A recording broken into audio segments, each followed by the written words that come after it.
சீனாவில் வாங் அப்படிங்கிற ஒரு 13 வயசு சிறுவன் வந்து தன்னோட தாத்தா பாட்டி அரவணைப்பில் வளர்ந்துட்டு வரான். அவங்க அப்பா அம்மா வந்து எங்கே ஒர்க் பண்ணுறாங்கன்னா கடல் சார்ந்த பகுதியில் ஒர்க் பண்ணுறாங்க. இங்கே எப்படி கிராமத்துலேருந்து சிட்டிக்கு போய் ஒர்க் பண்ணுவாங்களோ, இப்போ கிராமத்துலேருந்து சென்னைக்கு போவாங்க, சென்னையில் போய் ஒர்க் பண்ணுவாங்க. அதே மாதிரி அங்கே சைனாவில் வந்து உள்ளூர்லேருந்து கடல் சார்ந்த பகுதிக்கு போய் ஒர்க் பண்ணுவாங்க. இதனால் அந்த பெற்றோர் வந்து தன்னோட பையன் வாங்க வந்து தாத்தாவோட அரவணைப்பில் விட்டுட்டு போகிறாங்க.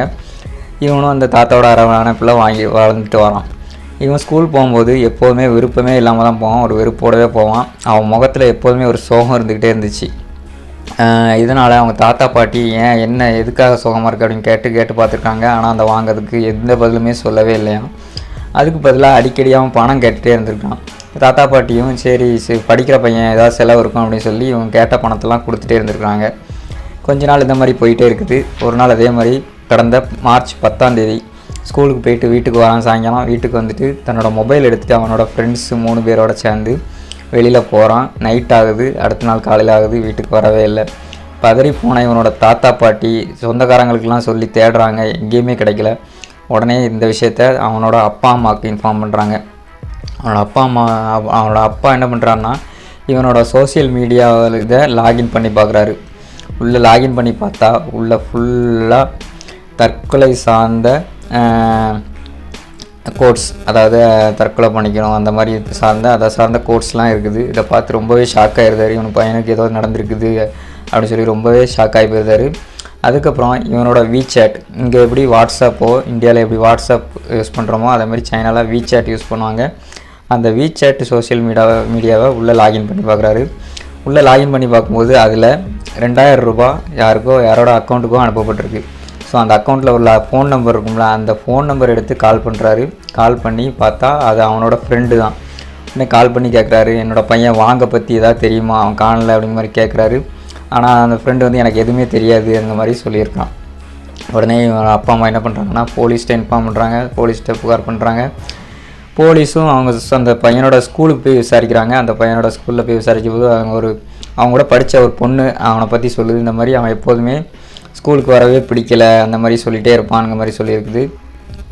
அது மட்டும் இல்லாமல் அங்கே உள்ள சிசிடிவி கேமராவெலாம் ஆய்வு பண்ணி பார்க்குறாங்க. அப்போ தான் தெரியுது அவன் வந்து வெளியில் தினமும் ஒரு 3 ஃப்ரெண்ட்ஸ் கூட உட்காந்து பேசிக்கிட்டு இருக்க மாதிரி தெரியுது.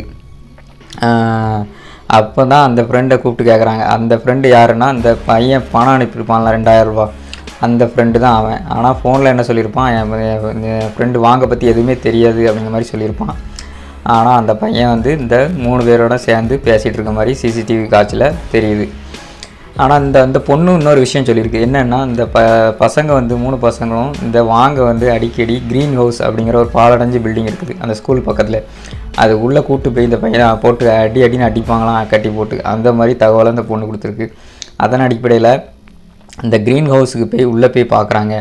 அப்போ தான் அதிர்ச்சி ஆகுது. என்னென்னா அந்த பையனை குழி தோண்டி புதைச்சிருக்காங்க, முகத்தெல்லாம் செதைச்சி வச்சுருக்குறாங்க இந்த 3 பசங்களும்.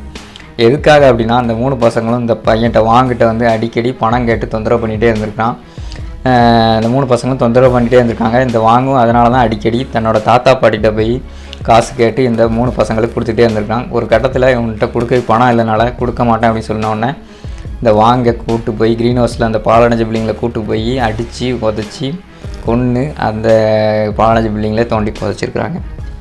ஸோ இதுதான் இங்கே சைனாவில் நடந்தது. அதாவது லெஃப்ட் பிஹைண்ட் சில்ட்ரன் அப்படின்னு சொல்லுவாங்க. அதாவது பெற்றோரால் கைவிடப்பட்ட பிள்ளைகள். இது இந்தியாவிலையும் நிறையா இருக்குது. இந்த மாதிரி வேலைக்கு போகணும், பணம் சம்பாதிக்கணும், பணமே முக்கியமாக வச்சு நிறைய பெற்றோர்கள் தங்களோட பிள்ளைகளை தாங்க வளர்க்காமல் அவங்களோட அப்பா அம்மாட்ட, அதாவது தாத்தா பாட்டிகிட்ட விட்டுட்டு அவங்க வந்து சிட்டியில் போய் வேலைக்கு போயிருந்தாங்க. இந்த சின்ன பிள்ளைகளை தாத்தாவோட பாட்டியோட அரவணைப்பில் விட்டுருந்தாங்க. இது எவ்வளோ பெரிய கொடுமையான விஷயம் இல்லை? ஒரு பிள்ளைகளை வந்து பெற்றோர் தான் வளர்க்கணும், அதை விட்டுட்டு தாத்தா பாட்டிகிட்ட விட்டு போனால் அந்த பிள்ளையோட மனநிலை எப்படி இருக்குது பார்த்தீங்களா? அந்த பையனுக்கு ஸ்கூலுக்கு போகவே பிடிக்கல. இதுதான் எல்லா பிள்ளைகளோட மனநிலையாகவும் இருக்கும். கண்டிப்பாக உங்களோட பிள்ளைகளை நீங்களே வளர்க்கலன்னா இந்த மாதிரி தான் கண்டிப்பாக அவங்க மனநிலையில் அவங்க மனசில் வந்து இந்த மாதிரி தான் தோணும். நம்ம ஏன் ஸ்கூலுக்கு போகணும், நம்ம ஏன் படிக்கணும், நமக்கு அப்பா அம்மா இல்லை பக்கத்தில் அப்படின்னு தான் தோணும். தயவு செஞ்சு நீங்கள் வேலைக்கு போங்க. வேலைக்கு போகிற இடத்துல உங்கள் பிள்ளைகளை கூட கூட்டிகிட்டே போய் உங்கள் கூடவே வச்சு பார்த்துக்கோங்க. அதை விட்டுட்டு தாத்தாவோட அரவணைப்பில் விடுதேன், பாட்டியோட அரவணைப்பில் விடுதேன்னா அது உங்கள் பிள்ளைகளோட மனநிலையை ரொம்பவே பாதிப்படைய செய்யும். அது படிக்க விடாது, அவங்களோட லைஃபே வந்து ஸ்பாயில் ஆகிற அளவுக்கு மாறி போயிடும். அது இந்த சம்பவம் வந்து சிறந்த எடுத்துக்காட்டு. இது வந்து சைனாலே மட்டும் இல்லை, உலகம் ஃபுல்லாக சின்ன குழந்தைகளோட மனநிலை வந்து இந்த மாதிரி தான் இருக்கும், இந்த மாதிரி தான் இருக்கும் கண்டிப்பாக. ஸோ அவங்களோட பெற்றோர்கள் நீங்களே உங்கள் பிள்ளைகளை வளங்க.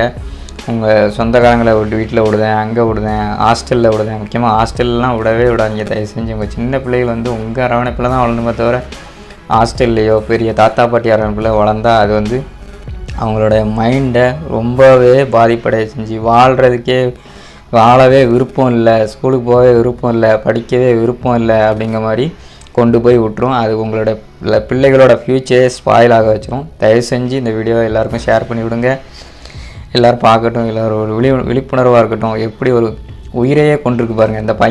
இந்த பையன் மட்டும் தன்னோட அப்பா அம்மா அரவணைப்பில் இருந்தான்னா கண்டிப்பாக அந்த ஸ்கூலில் நடந்ததை கண்டிப்பாக அவன் வீட்டில் போய் அவங்க அப்பா அம்மாட்ட சொல்லியிருப்பான். இதே பாட்டி தாத்தானோடனே அவங்க அந்த வாங்கு வந்து இந்த பாட்டி தாத்தாட்ட போய் நடந்த விஷயத்த சொல்லவே இல்லை. இந்த மாதிரி தனக்கு 3 பேர் பணம் கேட்டு மிரட்டுறாங்கன்னு சொல்லவே இல்லை. இதே அப்பா அம்மா கூட வளர்ந்துருந்தான்னா கண்டிப்பாக அவன் சொல்லியிருப்பான், அந்த மாதிரி 3 பேர் பணம் கேட்டு மிரட்டுறாங்கன்னு. உடனே அவங்க போலீஸை கம்ப்ளைண்ட் பண்ணி உடனே ஆக்ஷன் எடுத்து ஒரு உயிர் போகிறத கண்டிப்பாக தடுத்து நிறுத்திருக்கலாம். இப்போ பார்த்திங்களா, ஒரு உயிரே போயிடுச்சு. இது எதனால்? உங்கள் பிள்ளைகள் வந்து உங்கள் கூட இல்லை அப்படிங்கிறனால. ஸோ தயவு செஞ்சு உங்கள் பிள்ளைகளை நீங்களே வளங்க. எவ்வளோ பணம் முக்கியம்தான், அதுக்குன்னு பணம் மட்டுமே வாழ்க்கையாக இருந்துன்னா இந்த மாதிரி உயிரிழப்புகள் உங்கள் பிள்ளைகளோட ஃப்யூச்சரே ஸ்பாயில் ஆகிறதுக்கு நிறைய வாய்ப்புகள் இருக்குது. நீங்கள் இந்த சம்பவத்தை பற்றி என்ன நினைக்கிறீங்க கமெண்ட்டில் சொல்லுங்கள். மற்றும் ஒரு சம்பவத்தை சந்திக்கலாம். நன்றி, பாய்.